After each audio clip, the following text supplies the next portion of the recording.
Hey, it's Seals, and it's been a minute since the last time we had to sit down and talk seriously.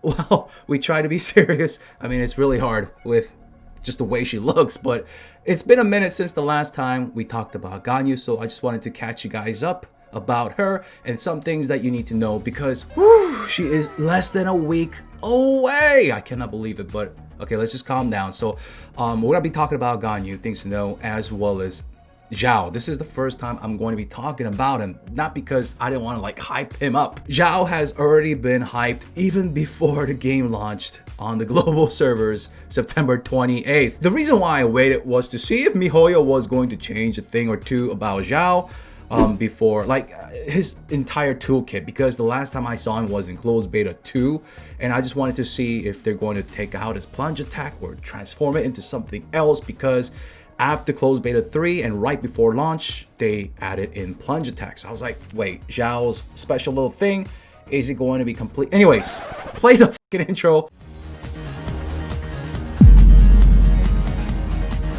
Do the right thing.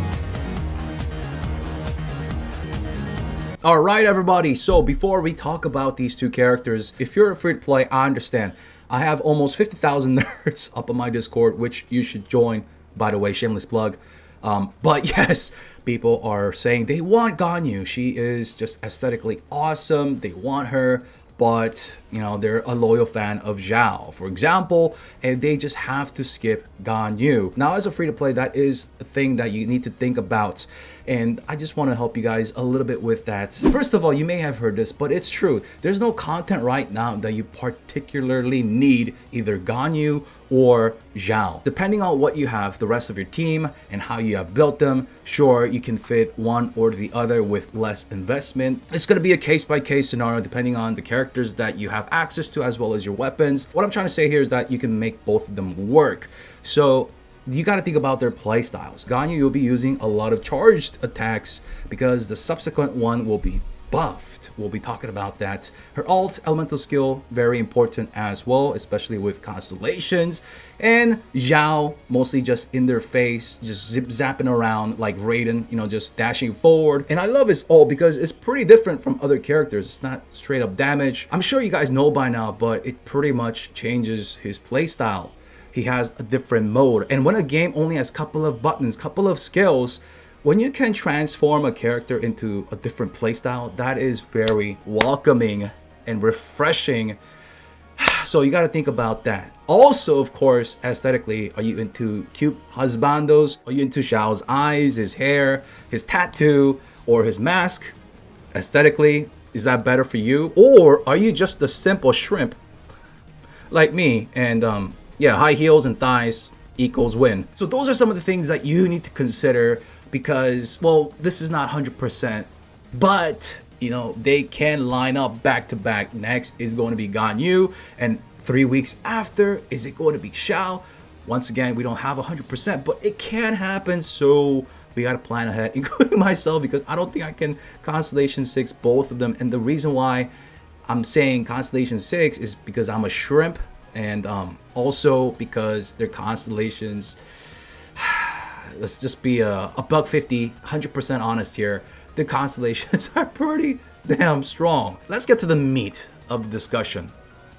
What are some things that you may need to know when it comes to either building Ganyu? Some expectations, some predictions. First, the thing that interests me since the last time we had this chat is that she gains crit damage with her ascensions. And that pretty much makes sense, because with the new 4-piece Blizzard Strayer artifact set, as well as her passive, as well as elemental resonance, having 2 cryo characters, you don't need that much crits. So that also leads to the party. Are you going to bring another cryo character for the elemental resonance, where you gain 15% crits if the target is either frozen or affected by cryo? Or are you going to bring a hydro character for the frozen effect?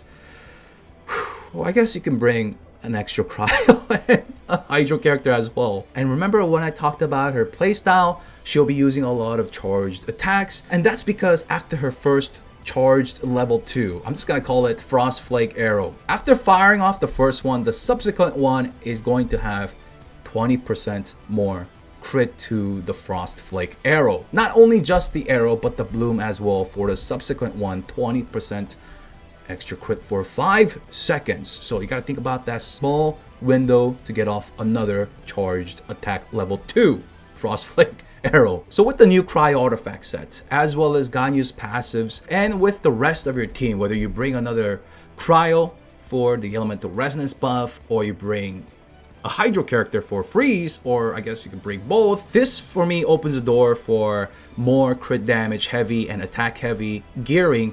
And I like that because I don't have to rely too much on crit percent. I'm kind of seeing MiHoYo trying to push more freeze teams, and there's nothing wrong with that, and I can see just great synergy. She is going to just pop off even without having melt. Melt is obviously very overpowered when it comes to elemental reactions, but with Ganyu it's a little bit different because let's say you're fighting some hilly curls, all right, and you have Bennett and you just ult them. You got 5 hilly curls with the pyro. Now if you fire off a Frost Flake arrow, right? The first one is not going to have the 20% crit for 5 seconds. The subsequent one will. And if they are not affected by cryo, then the 4-piece with the Blizzard Strayer set, you're not going to get that buff. And the same thing with the 2 cryo characters for the elemental resonance. For Constellation 4 or 5 Ganyus, or those that have even Constellation 0 Ganyus, you may open with her elemental burst first, because Constellation 4 it increases because Constellation 4 increases the damage taken for enemies that are in her huge circle, her ult. Constellation 5 increases her ult damage. So you may want to open with that. They're taking additional damage up to 25%. And then towards the end, you want to blast off. If you have Constellation 6, this is a lot easier to do.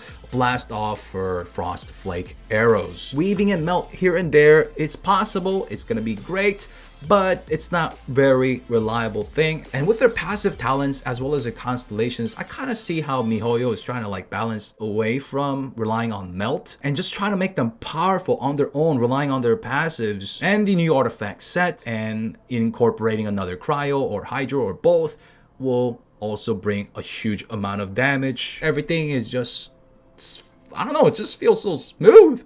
And her bow, yeah, Amos is simming very well, and that Amos, the extra damage is an additive to the cryo damage bonus. So yeah, if you didn't know about that, that's how it works. Now that's not to say it's gonna be bad. It's gonna be her best in slot. There are gonna be 4-star options that are very good as well. The one that is in the shop right now, and the crafted one as well, they're busted. So those are some interesting things about Ganyu that really, I really like it, because you don't have to always resort to melt comps.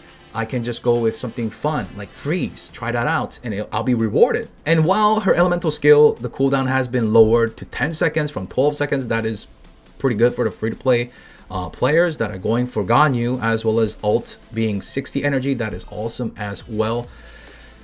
But Constellation 6 is without a doubt pretty damn broken, right? After using her elemental skill, the next Frost Flake arrow within 30 seconds is going to be every 10 seconds they're getting an additional shot. And yeah, that is very important to fit those shots in with their ult at Constellation 4, like I mentioned earlier. And for those that are lucky and or going to spend Constellation 1, Frost Flake arrow or the bloom decreases opponent's cryo resistance by 15% for 6 seconds. So the first shot is very important in giving the next shot not only 20% crits, but with Constellation 1 reducing cryo resistance by 15%. So Constellation 6 is pretty damn big in increasing her damage. And not only that, with Constellation 1, more Frost Flake arrows being fired off means more energy, meaning that she'll be able to ult, and her ulting more with Constellation 4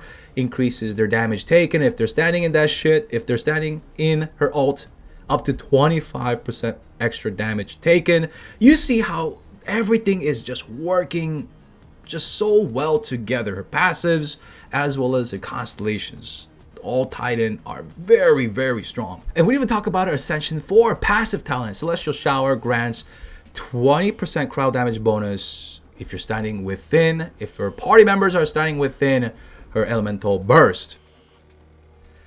And what about Xiao? Well, Xiao is still being tweaked. Constellation 1, just like Ganyu, is going to be pretty strong because it's going to give an additional charge of his elemental skill. So instead of 2, now 3. And having additional charge is good because with Ascension 4 passive talent, that thing lasts for 7 seconds. So fitting in another one means increased damage. And hell, it's hella fun too.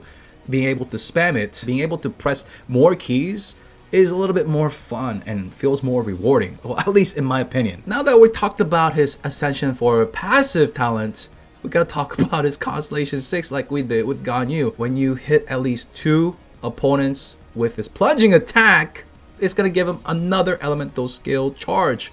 And remember, it's getting buffed. The damage is getting buffed by his Ascension 4 passive talent and the added fun factor. All of these things are being tied to the mega big spenders, which is quite unfortunate. Okay, sure, they're paying thousands, make it strong. Okay, I get it. It's not like we need that to beat the current content, but when you're tying it to the fun factor, that's when I have a little issue here.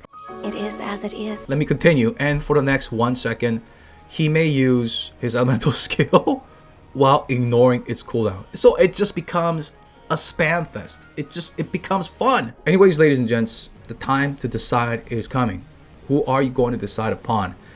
Is it going to be Xiao or is it going to be Miss Ganyu? Let me know in the comment section. If you found this video helpful, make sure you guys give it a like for the YouTube algorithm. Subscribe if you haven't already done so. I'll see you guys in the next video. Your boy Zeal's out. Peace.